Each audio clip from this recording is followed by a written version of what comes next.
Buenos días, hermanos. Nuevamente, les damos la bienvenida a estos estudios dominicales. Sean todos bienvenidos. Soy Uciel Peñuela, de la Iglesia Bautista Jezreel. Hermanos, vamos a dar inicio al estudio 26, que lleva como título José conforta a sus hermanos. Primeramente vamos a hacer una oración antes de iniciar. Señor Padre, gracias te damos, Señor, por un día más de vida, Señor. Gracias porque eres bueno, Señor. Gracias porque eres un Dios vivo, Señor Padre. Y pedimos en esta mañana, Señor Padre, que tú bendigas a cada uno de mis hermanos, Señor. Que tú les proveas y les sustentas. Guárdalos en el hueco de tu mano, Señor Padre, y que este estudio, Señor, sea de gran bendición. Padre, abre nuestros corazones y nuestro entendimiento, Señor Padre, en el nombre precioso de tu Hijo amado, Cristo Jesús. Amén. Así es, hermanos. Lleva el título José conforta a sus hermanos. La verdad central de este estudio, hermanos, es el generoso perdón que José otorga a sus hermanos. Nos demuestra la importancia de saber perdonar. Hermanos, en este estudio de enseñanza, aprendizaje, veremos cómo José, a pesar de lo que le hicieron sus hermanos, él perdona. Y esa actitud de saber perdonar a las personas que nos han ocasionado algún daño es la que debemos de aprender. No es fácil. Como hijos de Dios debemos hacerlo. Este estudio lo veremos en 3 puntos. Punto 1, Jacob bendice a los hijos de José. Ese es en Génesis 48, del 1 al 22. El segundo punto, Jacob muere. Génesis 49, 29. Y José consuela a sus hermanos. Génesis 50, del 14 al 21. Hermanos, como una introducción a este estudio, veremos que Jacob bendice a sus hijos, a los hijos de José. José va junto a su padre enfermo con sus 2 hijos, Manasés y Efraín. Jacob recuerda las promesas que Dios le hizo de una nación grande y posesión de tierra para sus descendientes. En un acto legal adopta a Manasés y a Efraín como hijos suyos y por tanto patriarcas de 2 tribus de Israel. Veremos también a Jacob antes de morir. Reúne a todos sus hijos y los bendice a cada uno. La bendición patriarcal era una serie de pronunciamientos con referencia a eventos del pasado, presente y visión del futuro, desde la perspectiva de Dios y sus promesas. Hermanos, Jacob enfrenta su muerte con dignidad. Pide que se le sepulte en el sepulcro familiar de Macpela, junto a sus antepasados y en la tierra prometida, como testimonio y cumplimiento de la promesa de Dios. Jacob es sepultado en Macpela.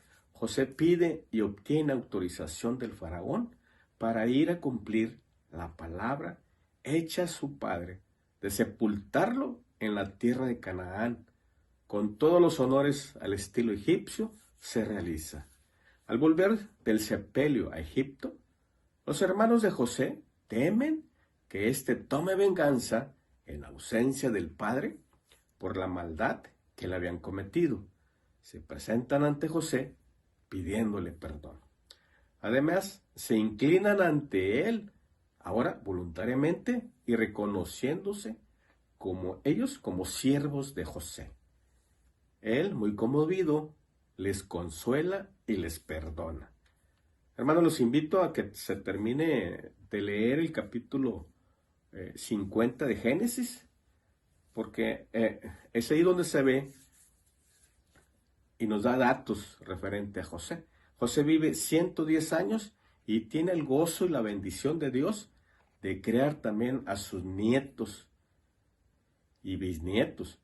Con la proximidad de su muerte, asegura que sus sobrevivientes el cumplimiento de la promesa de Dios. ¿Sí? La promesa era regresar a su pueblo escogido, a la tierra prometida. Como dato extra, hermanos, tanto Jacob como José fueron embalsamados como lo hacían los egipcios. Iniciamos con el punto 1. Jacob bendice a los hijos de José. Génesis 48, 20, 21. 48, 20, 21 nos dice la palabra. Y los bendijo aquel día diciendo, en ti bendecirá Israel, diciendo, hágate Dios como a Efraín y como a Manasés. Y puso a Efraín antes de Manasés. Y dijo Israel a José, he aquí yo muero, pero Dios estará con vosotros y os hará volver a la tierra de vuestros padres. En la bendición de Jacob a los hijos de José, hermanos, podemos notar, primero los bendijo aquel día. La bendición patriarcal a la generación siguiente era muy importante. Con ella se transmitía la identidad del pueblo escogido y se hablaba del propósito de las promesas de Dios y del pacto.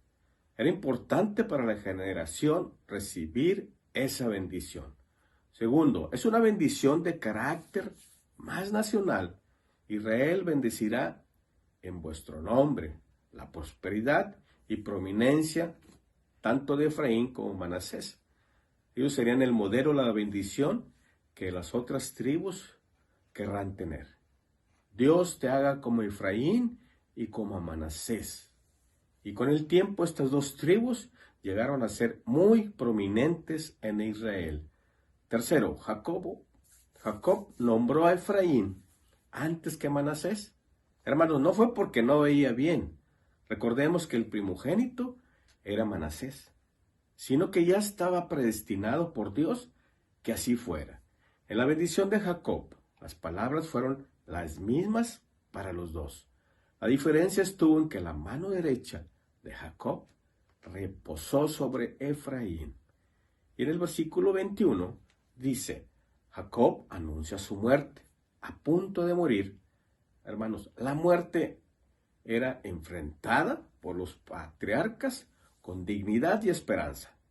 Jacob le prometió a José que Dios estaría con él y que lo haría volver a la tierra de sus padres, es decir, a Canaán. Se aseguraba la continua presencia de Dios.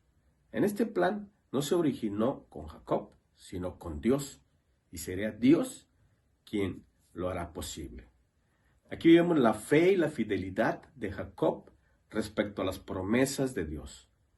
No se cumplieron todas en su vida, pero sí se cumplirán en la siguiente generación. Llegamos al punto 2, hermanos.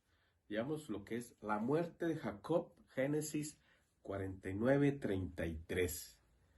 Aquí veremos tres aspectos sobresalientes que se pueden notar en la muerte de Jacob. Primero, acabó de dar instrucciones a sus hijos. Vamos a darle lectura. Génesis 49, 33. Dice, y cuando acabó Jacob de dar mandamientos a sus hijos, encogió sus pies en la cama y expiró, y fue reunido con sus padres. Así que primero acabó de dar instrucciones a sus hijos, había cumplido él ya su propósito en la vida y había acabado la carrera.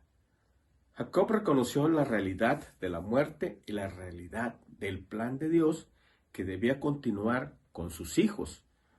Hermanos, ellos serían las 12 tribus de Israel formadas por hijos y nietos. Por ello, se aseguró de transmitir esa visión. La muerte no era el final del propósito de Dios. Segundo, recogió sus pies en la cama y expiró, dice la palabra. Jacob estuvo sentado en la cama, usando toda su energía en bendecir y dar instrucciones a sus hijos. Cuando se dio cuenta de que su hora había llegado, usó su última energía para volver a acostarse en la cama y así recibir la muerte. No hay lucha, no hay resistencia, remordimientos, negocios sin acabar. Para este hombre que cumplió su cometido en la tierra, la muerte no fue aterradora, sino fue una muerte digna. Tercero, hermanos, fue reunido con sus padres. La muerte no era el final de todo. Jacob se había unido a los otros patriarcas quienes también fueron en vida instrumentos eficientes del propósito de Dios. Había dado instrucciones dónde y con quién debía ser sepultado. Hermanos, la fe en Cristo nos ofrece una vida abundante, una muerte digna, un futuro glorioso. Los cristianos tenemos esa seguridad hacia dónde vamos después de la muerte. No es el fin de todo. Hermanos, llegamos al tercer punto de este estudio, que lleva como título José consuela a sus hermanos. Génesis 50 del 15 al 21, hermanos. Vamos a la lectura. Génesis 15 al 21. Dice, viendo los hermanos de José que su padre era muerto, dijeron, quizás nos aborrecerá José y nos dará el pago de todo el mal que le hicimos. Y enviaron a decir a José, tu padre mandó antes de su muerte diciendo, así diréis a José, te ruego que perdones ahora la maldad de tus hermanos y su pecado, porque mal te trataron. Por tanto, ahora te rogamos que perdones la maldad de los siervos del Dios de tu padre. Y José lloró mientras hablaban. Vinieron también sus hermanos y se postraron delante de él y dijeron, henos aquí por siervos tuyos. Y él le respondió, José, no temáis, ¿acaso yo estoy en lugar de Dios? Vosotros pensáis mal contra mí, mas Dios los encaminó a bien, para hacer lo que vemos hoy, para mantener en vida a mucho pueblo. Ahora pues, no tengáis miedo, yo os sustentaré a vosotros y a vuestros hijos. Así los consoló y les habló al corazón. Hermanos, en primer lugar encontramos la acción de los hermanos de José ante la ausencia de Jacob, de su padre. Primero reconocemos la posibilidad de reacción vengativa de José. Quizás José nos tenga rencor, dicen. El temor de ellos era que José hubiera guardado rencor contra ellos, ¿sí? Guardaron un sentimiento de culpa a ellos, por lo que ellos habían hecho con él. Nos devuelve todo el mal que le ocasionamos. En vida de Jacob estaban ellos seguros de que José nada haría por consideración a su padre, pero ahora era natural que ellos esperen el pago de sus acciones. José estaba en posición política de castigarlos. Segundo, se presentan ante José a confrontar la nueva situación, buscando ellos el perdón. Lo hacen de la siguiente manera. Les dicen primero, apela a un mandamiento póstumo de Jacob. Tu padre nos mandó antes de su muerte que te dijéramos, ¿sí? Ellos estaban seguros del amor de José hacia su padre y de que la memoria de su padre sería honrada por él. Perdona la maldad de sus hermanos y su pecado. Aquí reconocen la dimensión social y religiosa de la acción cometida. ¿Sí? Maldad contra José, y eso era un pecado contra Dios. ¿Sí? La venta de un ser humano afrenta a la persona humana y a Dios. Segundo punto, los hermanos se dirigen a José. Te rogamos que perdones la maldad de los siervos del Dios de tu Padre. Personalmente piden perdón, identificándose como siervos de Dios. ¿Sí? Hasta ahora vivieron bajo la sombra protectora de Jacob. Ahora ellos lo tendrán que hacer por sí mismos y en relación correcta con el Señor de Egipto. Tercero, hermano, se postraron ante José y se declararon siervos suyos. ¿Sí? Y en el versículo del 19 al 21, hermanos, vemos también la reacción de José ante estos sucesos, además de expresar su emotividad, que muchas veces es pasajera. José hace varias declaraciones de consuelo a sus hermanos. Primero, les adelanta, no temáis. El temor es el sentimiento negativo más frecuente e impide una perspectiva correcta de la vida. Y era el sentimiento más fuerte en los hermanos de José. Segunda, les declara que él no está ocupando el lugar de Dios. Todo lo ocurrido fue precipitado por acciones y responsabilidades humanas.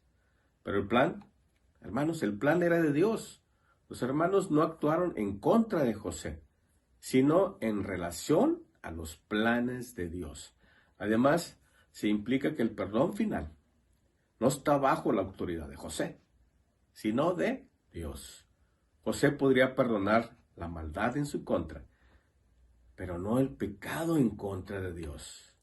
Tercera, hermanos, reconoce que todo fue de acuerdo con el plan de Dios.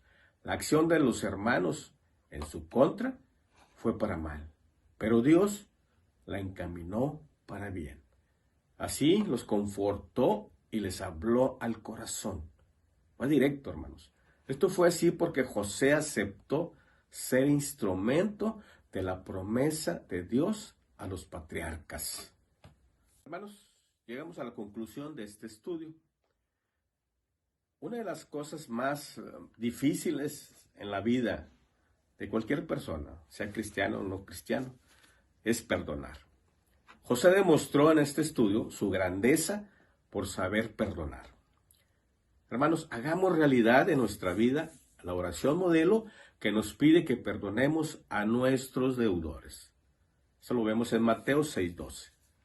Rehusó tomar el lugar de Dios y juzgarles. José perdonó a sus hermanos. José es un gran ejemplo al perdonar a sus hermanos y hacerles bien. Hermanos, por casi 40 años los hermanos de José vivieron con la carga de la culpa. Nunca pudieron aceptar que el trato de José se debía al perdón. Finalmente tuvieron que confrontarlo cara a cara y obtener el perdón de él. No olvidemos que la esencia del Evangelio es el mensaje de perdón y que las personas lo necesitan. Por más que José haya adquirido prominencia política, él reconoció que su vida era apenas un instrumento dentro de los planes de Dios. Él declaró que no estaba en lugar de Dios, sino que era un siervo de Dios. No se dejó arrastrar por el orgullo ni por el poder. Decidamos practicar, hermanos, el perdón en todas las esferas donde nos toca actuar, sea en la casa, sea en el trabajo, en la escuela o en la iglesia, y dejar todo en las manos de Dios. Les recuerdo los deberes cristianos que menciona el apóstol Pablo en Romanos 12 y el amor hacia los enemigos en Mateo 5:38 al 48. Hermanos, aquí terminamos. Dios los bendiga. Hasta la próxima vez que nos veamos. Amén.